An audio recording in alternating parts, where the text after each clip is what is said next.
Okay, so today we are going to learn Perek Chaf Vav 26. And just for a little bit of background before we begin inside the Perek, to understand that David HaMelech wanted to be like the Avos. He thought that if he could be as great as Avraham, Yitzchak, and Yaakov, he would be able to see the Beis HaMikdash. And so he kept on thinking to himself, what should I do? What could I do more that would make me as great as Avraham, Yitzchak, and Yaakov? And then he had this idea.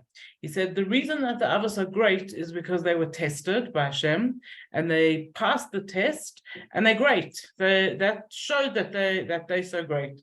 So he decided that he was going to ask Hashem to test him, to give him a test. And if he would pass the test, he would be as great as the Avos, and he would be able to see the Beis HaMikdash. Few troubles, which we'll elaborate on as we go through the psukim, but the biggest one is that he didn't pass the test.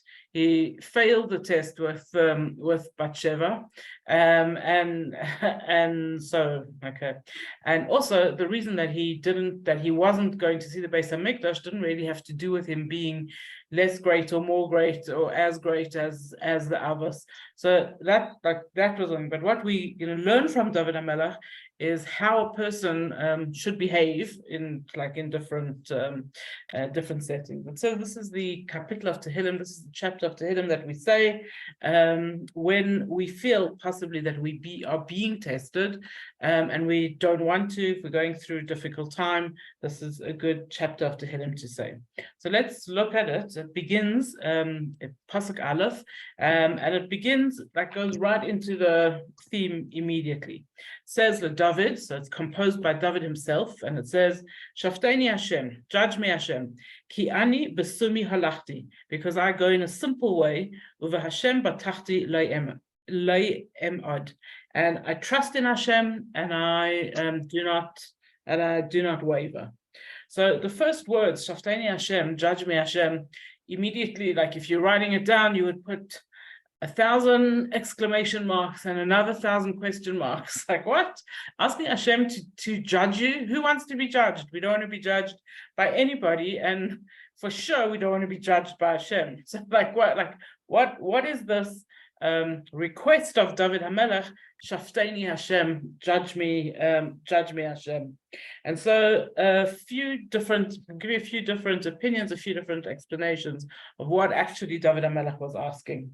So the most short explanation, the most simple explanation that's brought is that David HaMelech was asking for a test. David HaMelech was asking Hashem, give me a test so that I can pass it, so that I can be greater. And the Medrash says that 4 were tested. Obviously, much more, because I think all humans are tested all the time. But the Medrash talks about 4 different people who were tested and their reactions, and says the most famous person who was tested was Eov. Eov was tested, and nothing Hashem could do could make him stop believing in Hashem. Says he just rejected the beating that he was getting, and he just continued his life. That was his reaction to being tested. Avraham was tested, and it says Avraham laughed with joy. Avraham said, I'm so pleased that Hashem has chosen me to test. And he did he went through his tests. As we know, famously Avraham had 10 tests. And he went through his tests with love, with ahava. As the Medrash explains, is like the son of a king who is being disciplined with a whip, and he never says stop. He says he's just happy that his father is disciplining him. Then there was Chizkiyahu, and Chizkiyahu begged Hashem to stop testing him. He said, no, can't take this, I don't want this, please just stop testing me. And David HaMelech, it says the Medrash, he saw the whip hanging, and he asked, why is the whip idle? Whip me with it. Okay. The Gemara immediately discusses this and says, this is not the way humans should behave. A person should never, ever ask for a test from Hashem. We should never, ever ask for a test from Hashem for a few different reasons. The main one being, we are not allowed to belief in ourselves that we can pass any test and every test.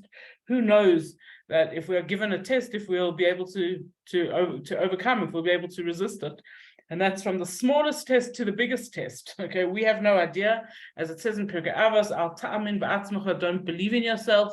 A person should definitely not ask Hashem to test him, to try him.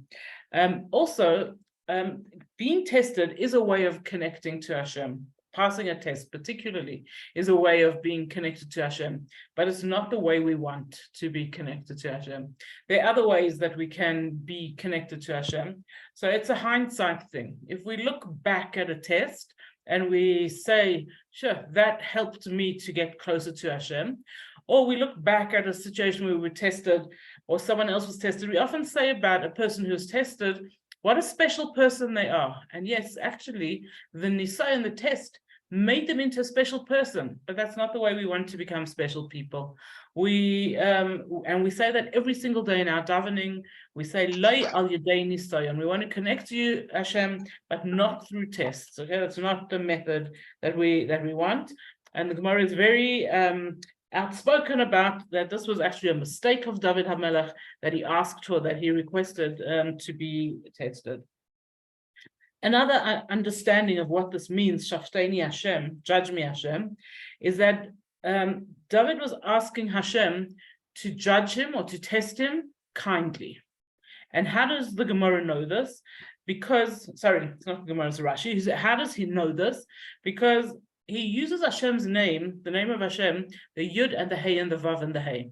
This name of Hashem is the name of kindness, of mercy, of a test. When Hashem is testing someone, it should say Shafteni Elokim, judge me, and using the name of Hashem, which is the God of din, of judgment, harshness.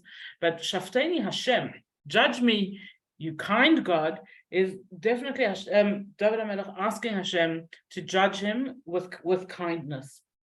And Rashi explains, he continues and explains, he says, the whole thing is very strange because there's another parak of Tehilim where David HaMelech says expressly, Hashem, don't judge me. So does he want Hashem to judge him, or does he not want Hashem to judge him, to test him? And Rashi explains that what David is saying over here, when you judge wicked people, judge me. And when you judge tzaddikim, then don't judge me. And why is that? David HaMelech was pretty sure about himself that he was a pretty good guy. And that's what he's going to say in the next couple of psukim. If you judge me and you compare me to other wicked people, I'm going to come out on top. So Hashem Shafteni, judge me when you're judging wicked people and I'll be okay. Don't judge me. In the other parak of Tehilim is when you're judging tzaddikim, don't judge me because I'm not sure where I'll come out. And Reb Nachman of Breslov has a third explanation for this. He says that traditionally we know that we all judge ourselves. So we already start doing that in this world. Most of us have opinions about ourselves. Sometimes we think we're great. Sometimes we think we're not so great.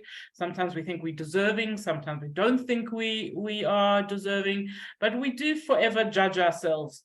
If we have better self-esteem, we think we're better. If we have less self-esteem, we think we're worse. And we spend a lot of our lives judging ourselves. And traditionally, says Reb Nachman of Breslov, even when we come up to Shamayim after 120 good years in this world, Hashem will present the case to us, and we will make judgment on ourselves by ourselves, which we think is a grand idea. Obviously, we won't be horrible to ourselves. And the strange thing that's been proven is that when people judge themselves, they're much harsher than when someone else judges. It's interesting, we went through a stage, when you're parenting, you go listen to different lectures and experts and whatever, and you hear all different ideas. And so when our children were little, we went through this time where when they did something that was deserving of punishment, instead of us punishing them, we would ask them to choose a punishment. And we were so shocked. We actually stopped doing it because they chose such horrible things for themselves. We would never want to carry any out that which they were suggesting. And it's been proven that when people judge themselves, they are much harsher than when somebody else is in this judgment. And so this is what David HaMelech says. He says, at the moment, what I'm asking of you, Hashem, Shafteini Hashem, you be the one to judge me. Don't make me or any other humans be the ones who are judging. And then he explains why he feels okay to be judged at the moment. He says, Ki ani besumi halachti, because I'm walking in sincerity, in simplicity. Uva Hashem batachti, and in Hashem I trust, lo e'amad, and I will not waver. So he explains, Ani besumi halachti. In other words, I'm trying my best. I really, like, at this point in my life, I think I'm doing whatever it is that I could be doing. And he's also explaining what happened with Bathsheba. He says, I didn't mean to sin with her, and I didn't sin with her because I'm a bad guy. Ani besumi halachti. I was walking in innocence, in sincerity. I was going for a walk on my roof and looking at the moon and breathing in the night sky. And then I saw Bathsheba. I saw her taking a bath, and I couldn't resist. I couldn't resist her. But it wasn't that I was going out looking for trouble. It just happened while I was sincerely going on my day's work. He also says another reason that I feel that I'm okay at the moment is because by Hashem batachti, I believe in Hashem, I trust in Hashem. And in order to pass an nisayon, to pass a test, a person has to believe in Hashem. You have to have emunah, because tests don't make sense, right? They don't. When Hashem gives somebody a nisayon, there's no explanation, there's no understanding of why. And the only reason that a person can pass a nisayon is because they have faith. They trust that Hashem knows, for whatever reason, what he's doing. And so he says, I'm ready for a test, because by Hashem batachti, I trust in Hashem, lo emad, and I know that I won't waver, that I won't fail. So he makes his request in the next pasuk. He says, "B'chaneni Hashem v'noseini." Examine me, Hashem, and test me. Purify my mind and my heart. So he used two different words for test me. B'chaneni, so you might know the word bechina, to test, and v'noseini, which is comes from the word nisayon, also to test. And what is the difference between a bechina and a nisayon? So bechina, we would translate it better as examine me, see what's in me, see what koyach, what strength I have already. And noseini, test me, is push me, see what happens when you push me a little bit further. And David HaMelech says, both things. He says, Hashem, I want you to see who I am, and I also want you to push me. And the Mephoshim, and he explains why. He says, this will purify my mind and my heart. Sarfa, the word that we translating over here as purify or refine, is the same word used for a smithy. So a goldsmith, a silversmith, a blacksmith, they heat up the product that they're working with, and by heating it up, they purify it. They get it. They're able to take out whatever is not good, and to make purer gold or purer silver, or to be able to bend the metal. And he says, that's what I want you to do when you test me. I want you to I want you to purify my mind and my heart. And Mephoshim explained to us that this is the purpose of a test. A purpose of a test is to refine the person, to make them greater, and to help them to connect more with Hashem.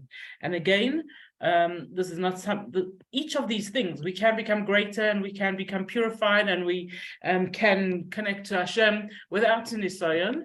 But if we pass a nisayon, if that is what happens, not by our choice, then this is hopefully the way that we turn out. And explains. He says, "Ki chastocha leneged einai," your love, your kindness is in front of me. His halachti b'mitecha, and I go with your truth. In other words, I trust you absolutely, absolutely, Hashem. And now for the next few psukim, David HaMelech is going to explain how he tries to be good, and how he tries to keep good company, and why he thinks that he's in a good position to be tested.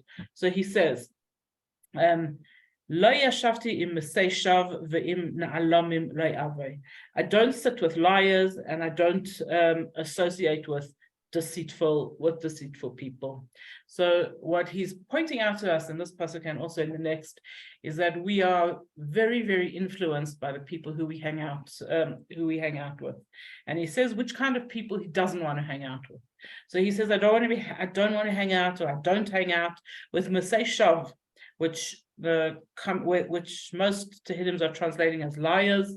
Other various Mefarshim are explaining that a Masei Shav is a person who doesn't think deeply about life. They just plod along, they go through life without contemplating the consequences of the things that they do. But mostly what the Mefarshim say, a Masei Shav, these people are people who are very involved in peer pressuring. We all know that there are crowds of our friends who are good for us and crowds of our friends who are not good for us. And when you're in a place where everybody is doing something, human instinct is that we want to do the same as them. And David HaMelech says, no, lo yashavti im Masei Shav. I don't hang around with people who are trying to negatively influence me. Ve'im na'alim le'avai, and this word na'alim, okay, which we've translated as deceitful people, I don't hang out with them.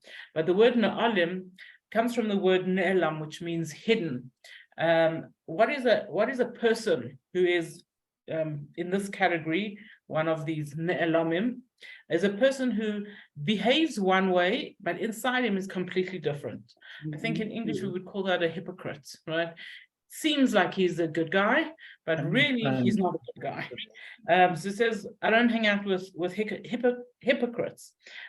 Also says Reb Shimshon Raphael Hirsch that the word na'alamim comes from Eilam, or world.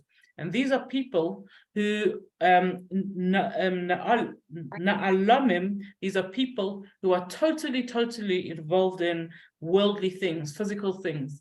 Their lives are involved just in physicality, and there's nothing spiritual about them. And so there's no looking for God or holiness or behavior. So he says, these are people who I don't hang out with. He continues and he says, I hate the company of bad people, and I don't sit around with wicked people. And so he's stressing very much in these two psukim how careful we have to be about the company that we keep. I'm learning Parshas Toldos with one of my classes at the moment, and right at the beginning of Parshas Toldos is the very famous medrash where Rivka is pregnant with twins, and every time she walks past a shul, Yaakov wants to come out, and every time she walks past a place of Avodah Zarah, Esav wants to come out.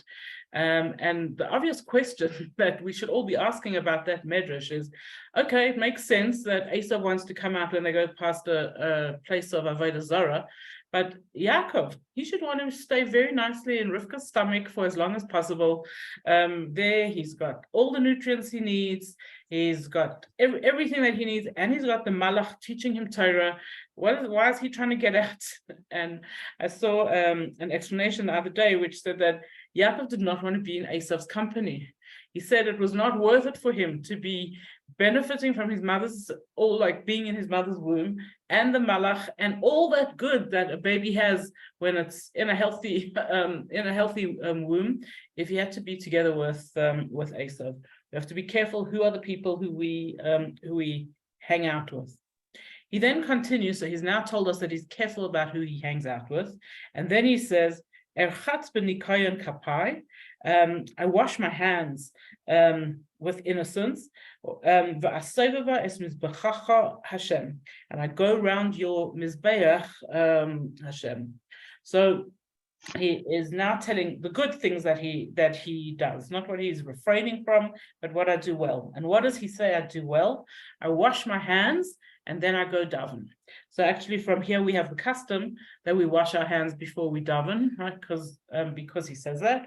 I wash my hands and then I go around your mizbeach. But a little bit more deeply than that, he says what David is saying over here, a person has to be innocent before they can really connect with Hashem. A person has to get rid of his bad midas and his bad things before he can absolutely be doing perfect good things. So this is the concept that we say of surmera va'asetov, leave bad and do good. And the Mepharshim speak over here about like various things that people don't realize, that their good is worthless because of the bad that they haven't washed off. So the explanations that the commentaries give say, Ein gezel b'mitzvahs. There's no stealing when it comes to mitzvahs. You can't swindle somebody and then give all that extra money that you made to tzedakah and think you're great. Right? That's like dirty hands and tzedakah. You can't, you don't get a mitzvah for shaking a lulav if the lulav was stolen. You can't. So we can't do bad things in order to do good.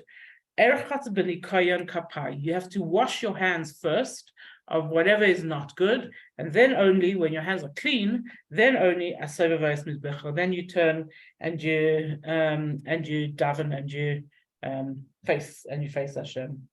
And he says the next good thing that he does, he says, I speak out in gratitude, and I tell of all the wonderful things that you do. And this is a constant theme in Tehilim. I think almost every single kapitel of Tehilim somewhere says, say thank you. And I always wonder about it. It's a constant theme. David HaMelech felt the need to tell it to us in almost every single chapter of Tehilim.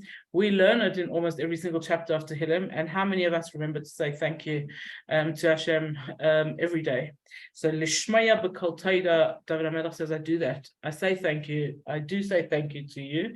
And not only that, we have a mitzvah or an obligation, not just to say thank you, but l'saper kol nifloisecha, to tell about the good things that you do to other people. Spread the word that Hashem does nice things for you. So he continues and he says, Hashem, ahavti ma'on beisecha u'makay mishkan kvodecha. So this, Hashem, I love the house where you live, the place where your glory is. You might recognize this pasuk, depending on your nusach. It's part of Matovu or not. And what David HaMelech is saying over here, Hashem, I love being around you. I love, and at a physical level, I love coming to Yerushalayim. I love going to shul. I love coming to your place of worship. So he's explaining this concept of I love being in Hashem's presence. And as a result of that, what am I asking you, Hashem? Don't put me together with sinners, with people who have their money in bad ways. Asher b'deim zima, that they have bad plans in their hands, the minam mal hasheichad, and their right hands are filled with bribery. And he continues and he says, "Va'ani besumi eilech." I walk in simplicity, in sincerity. Pedeni v'chaneni. So pedeni, save me, v'chaneni, and be gracious to me. And so what is the difference between the two? Pedeni, save me. In other words, if I've done anything wrong and I deserve sin, I deserve punishment, pedeni, save me, don't punish me. V'chaneni, and be gracious with me. So the commentaries explain that Chaneni has in it chinam, the word free.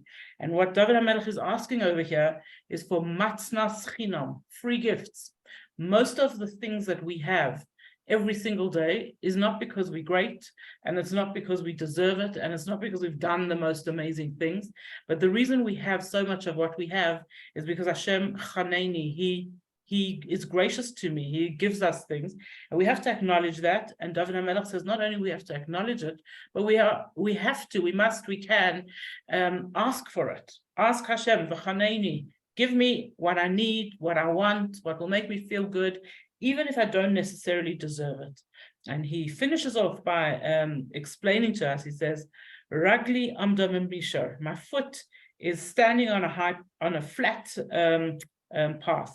But Tehilim, when people gather together, Avarech Hashem, I will bless Hashem. So what is, like, so many questions on this one last pasuk. Firstly, he uses one foot. He says, Ragli, my foot stands. He's not saying my feet stand. And then he says, where does my foot stand? B'mishar, on a plane. So we want to understand, firstly, why 1 foot and not two? And Rav Kook explains, he says that there's 2 feet that we each stand on in a spiritual way. And 1 foot is that of our merits, the mitzvahs that we do personally, and we gather up a whole lot of merits, a whole lot of schusim, and that foot helps us stand strong and tall. And then we have another foot that we stand on, and that's our connection to the klal, to the community. And that's our other foot. And these 2 feet is what helps us to stand securely. It says, David HaMelech was saying, Hashem, Ragli, my 1 foot. In other words, if my schus, my merits are not so great, if I haven't done everything I was supposed to, if I didn't pass the nisyonos that you gave me, if any of that, maybe that foot is not standing so secure. But my foot that connects me to the klal, to the community, that foot is strong. I know, says David HaMelech, what I've done for the Yidden, what I've done for the Jews, stands me strong. He says, Ragli, that 1 foot, Amdova Mishar, it stands on a flat path. And why the flat path? Because what he's asking from Hashem, what we asking from Hashem, is to make things easy. You know, when you go for a walk, it's not easy to walk uphill, and it's not easy to walk downhill either. It's only easy to walk when it's flat ground. That's the easiest way of walking. And that's what David HaMelech says. He says, you know what kind of walk I want in the world? I want to walk on straight land. I don't want you to test me. I don't want you to overgive me things. I want to be walking b'mishar on a straight path. The commentaries say from here we learn that a person should train their feet to walk them to shul. In other words, take them. It should be automatic that this is where your feet want to go. The Yalkut Shimoni says that we can train our bodies to go to the right places physically. I always think it's like my car. I can go in my car and land up where my car thinks I should be. I remember that I used to take Betzalel to school in the morning and then Ita, and then Betzalel finished school. And one morning, Ita and I arrived in the boys' school parking lot and looked at each other. The car brought us there. That's where it was used to going. So we can do that with our cars. We can do that with ourselves, right? We can train ourselves to go to the right places. And take notice, he says, how do we train ourselves with that? B'makelim, when we are in groups, when we are around other people who avarech Hashem, who bless Hashem. So just as before he said, I keep away from groups of people, kahal mareim, groups of people who get me to do bad. So the opposite is that I now hang out with good people, and they get me to do things that are good. We started off the whole parak by saying that David wants to be like one of the others. And so we're going to finish off this parak by saying that actually this word b'mishar hints to us that he did land up being like one of the others. So the mishar has in it also the word, it's from the same word as yesharim, straight, the straight ones. And the Avos, Avraham, Yitzchak, and Yaakov, were called Yesharim. They were called straightforward people. And they were also called a Merkava, a chariot, because they trained their feet to go where Hashem wanted. Well, they trained themselves to be a chariot to do what Hashem wants. Now, a chariot has got 4 corners, right? Four wheels. And there were 3 Avos, Avraham, Yitzchak, and Yaakov. And so we are told that the 4th wheel was David HaMelech. And a proof of that, because you will find other opinions, but this is the one I'm bringing you today. Proof of that is that the word Merkava Shleima, a complete Merkava, a complete chariot to Hashem, has the numerical value of 652. This is the same numerical value as the names Avraham plus Yitzchak plus Yaakov plus David, which also comes to 652, which I checked. Okay, I didn't just read this explanation. I actually tried it out, and it works. And yes, so as David asked right at the beginning, Hashem, I want to be like one of the Avos. He was like one of the Avos, but he had a completely different role. And so even though he thought that by being like one of the Avos, he would get to see the Beis HaMikdash, that was not Hashem's plan for him. He wasn't going to see the Beis HaMikdash.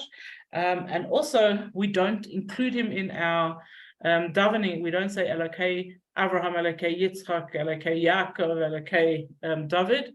We don't include David in our tefillos like that, because although he reached the level of the Avos, he wasn't one of the Avos, but he was able to finish off by saying, Avarech Hashem, I bless Hashem.